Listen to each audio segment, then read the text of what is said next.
అందరూ తెలుసుకోలేదు ఏంటంటే ప్రతిసారి ఖైరతాబాద్ వినాయకుడి నిమజ్జనానికి ఎస్కాట్ గా నేను ఇప్పటికి 4 సంవత్సరాల నుంచి వెళ్తున్నా. అంటే విగ్రహం వెళ్తుంది కదా, ముందు కదిలేటప్పుడు ముందు ఎస్కాట్ ఉంటా నేను. పోలీసులకు నెక్స్ట్ ఫర్దర్ స్టెప్ గా నేను ఉండి ముందు జనాల్ని ఇట్లా దగ్గరికి రాకుండా ముందు ఫ్లో అయ్యేటట్టు చూస్తా ఉంటా. 4 ఏళ్లుగా ఆ భాగ్యం నాకు దక్కింది. ఈ ఏడాది కూడా దొరికిద్దనే చూస్తా అనుకుంటున్నా. చూడాలి ఎట్లా ఉంటది. ఇప్పుడు మనం ఖైరతాబాద్ వినాయకుడి దగ్గరికి వెళ్దాం. అక్కడ ఎట్లుంది, ఎంతవరకు విగ్రహం అయింది, ఆ విగ్రహం ఏ షేప్ లో ఉంటుంది, వాళ్ళ డిజైన్ ఏంది ఏందనేది అక్కడ మధ్యలో సప్తముఖ వినాయకుడు ఉంటాడు. దాని పక్కనే ఇక్కడ చూడొచ్చు. నేను దగ్గరికి వెళ్ళి కూడా చూపిస్తా. ఏంటంటే బాలరాముడి విగ్రహం పెడతారు, అంటే అయోధ్యలో ఉన్నట్లు సేమ్ అదే. ఇటువైపు రాహుకేతువులు, అటు పార్వతీ కళ్యాణం ఉంది, ఇటువైపు శ్రీనివాస కళ్యాణం విగ్రహాలు పెడతారు. దగ్గరికి వెళ్ళి అసలు అవి ఇక్కడ ఎట్లా అవుతున్నాయి, ఈ దగ్గరకు వచ్చినాయి ఏందనేది చూద్దాను. చెట్టి ఎలుక విగ్రహం అయిపోయింది. సప్తముఖ వినాయకుడు తయారైతుండు. మెయిన్ గా ఇక్కడ బాలరాముడి విగ్రహం కూడా తయారైతుంది. ఇక్కడ ఇప్పుడు స్టార్ట్ చేస్తారు అంటే ఇట్లా చేస్తాడు కదా, ఇట్లా బేస్ తయారు చేసుకొని రాహుకేతు విగ్రహాలు పెడతారు. అటువైపు ఏంటంటే పార్వతీ కళ్యాణం, అటువైపు శ్రీనివాస కళ్యాణం విగ్రహం. అవి రెండు ఇంకా స్టార్ట్ కాలేదు. మెయిన్ గా ఈ వినాయక విగ్రహం స్టార్ట్ అయిపోయింది. తర్వాత వినాయకుని చేయడానికి ఫస్ట్ స్టార్టింగ్ ఏం చేస్తారంటే మీకు స్టెప్ బై స్టెప్ ప్రొసీజర్ చూపిస్తా. ఇట్లా ఫ్రేమ్ వాడతారు. కింద మీకు కింద నుంచి పై దాకా ఇట్లా ఫ్రేమ్ వాడతారు, జాలి పెడతారు. కింద మీకు ఇక్కడ కనిపిస్తుంది కదా, మన పెద్ద పెద్ద లారీలు ఇట్లా ఉంటాయి కదా, వాటి చాసెస్ ఉంటది కదా, దాంతో బిల్డ్ చేస్తారు. కింద వరకు కింద పార్ట్ వెయిట్ చేస్తారు. అదంతా వెల్డింగ్ చేసుకుంటే పైకి తీసుకొని వెళ్తారు.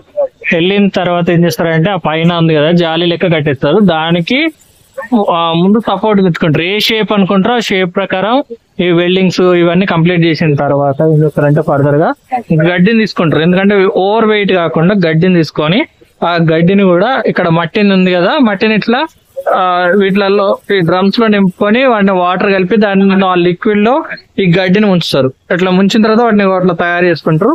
ఇది ఏమైందంటే ఎట్లా కావాలంటే అట్లా మౌల్డ్ అవుతుంది. ఆ మౌల్డ్ అయిన దాన్ని తీసుకొచ్చి ఇక్కడ తీసుకొచ్చి ఆల్రెడీ సెటప్ చేసిన షేప్ ఉంటది కదా, ఆ షేప్ కి ఫిక్స్ చేస్తారు. ఫిక్స్ చేసిన తర్వాత లాస్ట్ ఫైనల్ గా ఫర్దర్ గా ప్లాస్టర్ ప్యారేజ్ పెట్టేసి మొత్తం లాస్ట్ స్మూత్ ఫినిష్ చేస్తారు. దానివల్ల మంచి స్మూత్ వస్తుంది అండ్ వెయిట్ కూడా తక్కువ ఉంటుంది. మొత్తం కంప్లీట్ గా మెటల్ ప్లాస్టర్ ప్యారేజ్ తోటి చేస్తే చాలా ఓవర్ వెయిట్ అయిపోద్ది. అందుకే ఇట్లా తగ్గిస్తారు అంటూ. వెయిట్ చాలా తక్కువ అవుతుంది, దాంతో పాటు షేప్ కూడా కరెక్ట్ వస్తుంది అండ్ అంతా ఎకో ఫ్రెండ్లీ. ఇది తీసుకొచ్చి ఖచ్చితంగా హుస్సేన్ సాగర్ లో ఇస్తారు. హుస్సేన్ సాగర్ కి ఎట్లాంటి డ్యామేజ్ ఉండదు దీనివల్ల, అంతా ఎకో ఫ్రెండ్లీ కాబట్టి. తర్వాత ఈ స్టీల్ ఐరన్ అనేది నిమజ్జనం అయిపోయిన తర్వాత తీసేస్తారు. ఇది 70 ఏళ్ళు అయింది కాబట్టి ఈసారి 70 ఏళ్ళ 70 అడుగుల వినాయకుని పెడతారు అని చెప్తారు. అయోధ్య రామాయణం చూడలేకపోయినాం కదా, ఇక్కడ మనం ఖైరతాబాద్ లో అయోధ్య రామాయణ బాలరామాయణ చూడొచ్చు. మనకి ఇక్కడ ఇంటర్వ్యూలో కనిపిస్తారు కదా, ఈయన విగ్రహాన్ని తయారు చేసి ఆ రూపశిల్పి ఆ శిల్పి అన్నట్లయినా ఉన్నారు కదా, ఈయన ఆ కలెక్షన్ తీసుకొని వెళ్తారు. కలెక్షన్ తీసుకొని హుస్సేన్ సాగర్ లో నిమజ్జనం చేసి నిమజ్జన కార్యక్రమం అంతా నడిపించేది ఈయనే ఉంటుంది ప్రతి ఏడాది.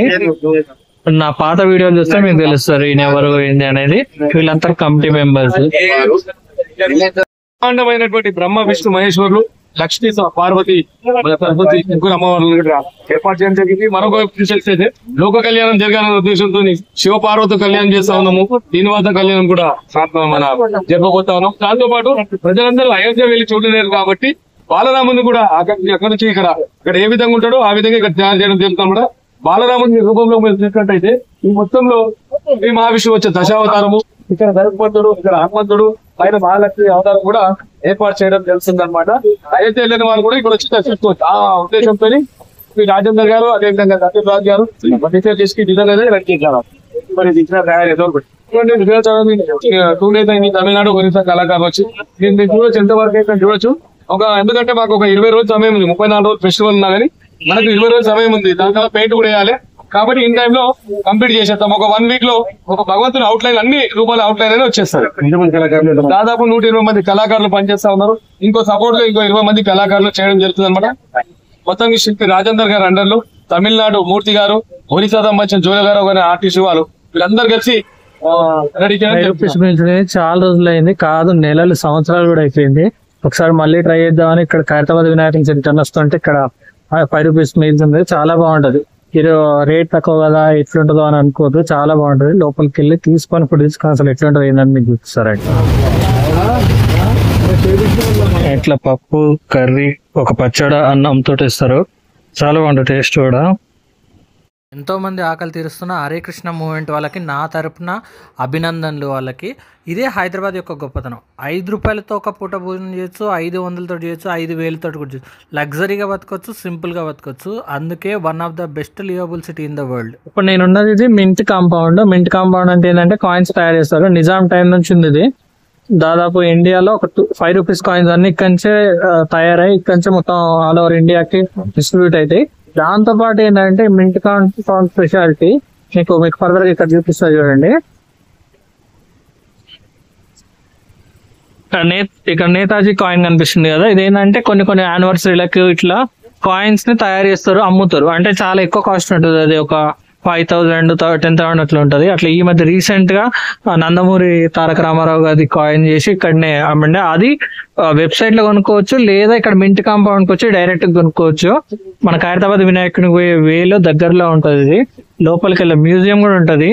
ఆ మ్యూజియం లో కావాలంటే మనం అన్ని కాయిన్స్ ఇప్పటి వరకు ఇండిపెండెన్స్ ముందు నుంచి ఇండిపెండెన్స్ వచ్చినాక కాయిన్స్ తయారు చేసినాయి అవన్నీ కూడా ఉంటాయి. లోపలికి వెళ్ళి ఫర్దర్ గా చూద్దాం రండి.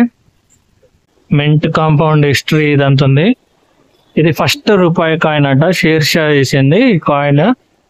ఇవన్నీ ఇమేజ్ ఇట్లా ఉన్నాయి కదా, ఇట్లా నిజాం టైంలో ఉన్న కాయిన్స్ ఏంది ఇవన్నీ ఇక్కడ ఇమేజ్ ఉన్నాయి కదా. కింద ఈ మ్యూజియం లో కింద ఇక్కడ ఇప్పుడు బోర్డ్స్ ఉన్నాయి, దీని కిందనే రియల్ కాయిన్స్ ఉంటాయి. రియల్ కాయిన్స్ కూడా ఇక్కడ డిస్ప్లే ఉంచారు, చూడొచ్చు. చాలా ప్రామినెంట్ కాయిన్స్ ఏమనంటే మీకు ఫర్దర్ గా జూమ్ చేసి చూపిస్తా. ఇట్లా ఇవన్నీ ప్రతి కాయిన్ దొరుకుతుంది ఇక్కడ. 5 రూపీ 10 రూపీ 1 రూపీ కాయిన్స్ తోటి ఒక ట్రీ తయారు చేశారు. చాలా భలే బ్యూటిఫుల్ గా ఉంది ఇది. కాయిన్ సార్టింగ్ మిషన్ ఇవన్నీ ఇక్కడ ఉన్నాయి చూడండి. ఇంతకుముందు నిజాం టైంలో కాయిన్ ప్రింటింగ్ ఇట్లా ఉండేది అన్నట్టు. అంటే వాళ్ళు మాన్యువల్ గా, మీరు పైన ఇక్కడ చూడొచ్చు, మాన్యువల్ గా వాళ్ళు ముద్ర వేసేవాళ్ళు. ఇప్పుడు అంటే మిషన్స్ తోటి వేస్తారు కదా, ఇప్పుడు ఫుల్ అక్యురేట్ ఉంటుంది. అప్పుడు మాత్రం మనుషులే దాన్ని కాయిన్ మీద ముద్ర వేసి దాన్ని తయారు చేసేవాళ్ళు. అయితే ఇక్కడ ఏంటంటే డ్యామేజ్డ్ కాయిన్స్, అంటే మ్యానుఫ్యాక్చరింగ్ చేసేటప్పుడు కొన్ని డ్యామేజ్ ఉంటాయి కదా, ఆ డ్యామేజ్ కాయిన్స్ ని డిస్ప్లే చేసారు. ఇంకా 2 రూపీ కాయిన్ 5 రూపీ కాయిన్ ఇట్లా డ్యామేజ్ అయినా ఇక్కడ ఉన్నాయి చూడండి. ఇవన్నీ అంటే ముద్రించేటప్పుడు కొన్ని డ్యామేజ్ అయిపోతా ఉంటాయి మిషన్స్ కి ఇట్లా తగిలి, అవన్నీ ఇక్కడ డిస్ప్లే ఉంచారు. ఇక్కడ ఏమేమి మెటల్స్ తోటి చేస్తారు కాయిన్స్ అనేది మెటల్స్ పెట్టారు. కాపర్ నికెల్ వీటితో చేస్తారు కదా, వాటిని ఎట్లా తయారు చేస్తారు, కాస్టింగ్ ఎట్లా చేస్తారు, ఇదంతా ఇక్కడ పెట్టారు.